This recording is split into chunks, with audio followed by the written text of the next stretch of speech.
for them to go back to sort of the face-to-face working environment, even though that there's certainly trade-offs tied to it, more productive than those individuals in the face-to-face environment, and depending upon the sector. And they feel as though that they feel much more holistic in their being, their well-being. So they can carve out time to go to the gym, do their shopping, dry cleaning, all of those other things that a traditional face-to-face organization with a set time just simply does not allow. Right. You know, Sean, one piece of advice you gave in our conversation 8 years ago was for employers to create a kind of typology of people who are best suited to work remotely, because some people may not be comfortable spending that much time alone, for example. So what can employers do to support workers, you know, in the situation we find ourselves in now with COVID-19, who may not be naturally predisposed to remote work? I think they need to set up interpersonal mentoring relationships for those individuals who are more senior or seasoned and working virtually, so that the onboarding and the continuous maintenance of the virtual work is being satisfied. We're doing that here at Kennesaw, so we certainly have faculty who are online experts, but we also have faculty who have been, you know, somewhat resistant to teaching online because they believe in sort of the traditional face-to-face brick-and-mortar exchanges. And so they're having some difficulties in terms of pivoting in such a quick manner.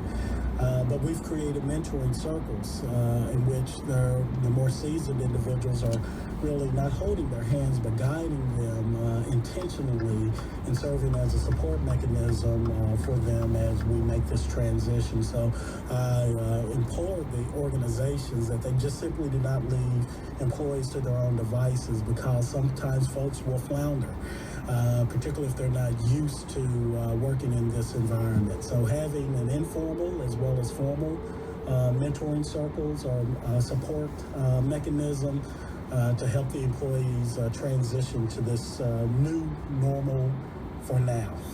So there's also this blurring of work and rest when we're doing everything in one space. You know, while working on this show from home, we find we're spending longer hours staring at our screens, for example, way longer than we would in an office. What are you seeing in terms of people's ability to have work-life balance in remote offices? It's becoming much more complex, and as the technology is advancing, there's going to have to be either active resistance to this blurring of the lines and marking personal and professional lines, but I think that currently it's more of you have to opt out rather than opt into this blurring of lines. So for example, oftentimes when I'm speaking with colleagues and interview subjects, I ask them, what's your default mail on your smartphone? And many of them say their default mail is their work email rather than their personal email. And so some of this we really do to our own selves, and there is somewhat of an expectation because we have laptops, we have our smartphones, we have our mobile office tied to our hip and in our pockets every day, that there is this sort of slight, Stanley Dees called it, corporate colonization that's taking place that we're willingly participating in which we're not actively resisting the blurring of these lines. Sean, this week a lot of people are working from home who are not used to this kind of work, and as we've talked about, there can be tensions and problems there. Do you have any advice for people who are in this situation, a kind of beginner's guide to remote work, about how you should think about working from home? Absolutely. So I would advise them to reach out to someone either within their organization or family, friends, or colleagues in a different industry to ask exactly folks who have done this for a while, for them to get a true and authentic picture of what virtual working is really all about. Again, it's not for everyone. I would advise them to go online and look at some of the support groups. There are several support groups for teleworkers that they're pretty open and honest about, you know, some of the trials and tribulations and the opportunities of working virtually. So they're not in this alone. I know that virtual working can be really isolating and lonely, but there are a cadre and a critical mass of individuals who are doing it and who are willing to share information, best practices, what to do and what not to do. Okay, so you're not alone, I guess, is the real takeaway here. Absolutely. Sean, thank you so much for your insights on this. I know as Dean, you're very busy sorting out a lot of issues over the next couple of weeks. I appreciate the time. Thank you so much. I'm honored, and thank you for the invitation. Sean D. Long is the Dean of the College of Humanities and Social Sciences at Kennesaw State University in Georgia. He spoke to us from his office after the school transitioned to all online classes the day before.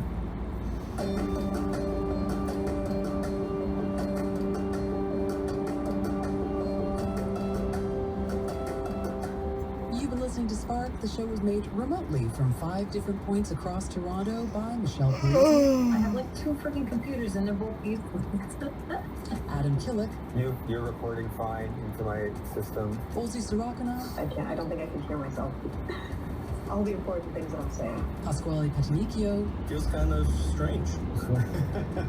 And me, Nora Young. My headphones are a bit fiddling. And by Natalie Nagel and Sean Long. Go to cbc.ca/spark to subscribe to the podcast or download the free CBC Listen app. And you can find us on Facebook and Twitter where we are Spark CBC. I'm Nora Young. From all of us on Spark, I want to say how grateful we are to all the people who can't work remotely.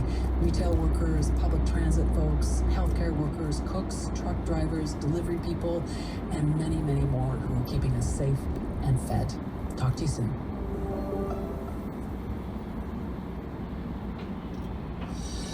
CBC, the Canadian Broadcasting Corporation.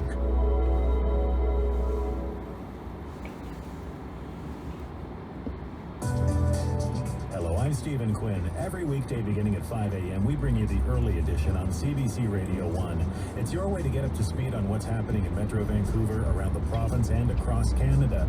You'll hear local news, weather, and traffic, and insightful interviews that help make sense of the day's events. It's all on the early edition from 5 a.m. until 8:37 right here on CBC Radio 1.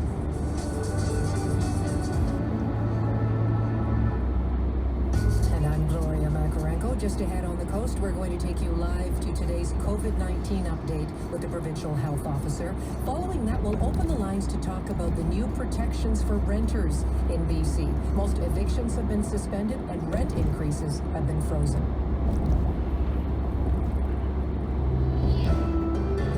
This is CBC News from Vancouver. Good afternoon, I'm Joel Ballard. The BC government says it's putting in place a number of measures for people worried they could lose their homes during the COVID-19 pandemic. The province says it will be offering a rental rebate of $500 a month for the next 4 months. Premier John Horgan says he also wants to make sure tenants aren't forced out of their homes during that time.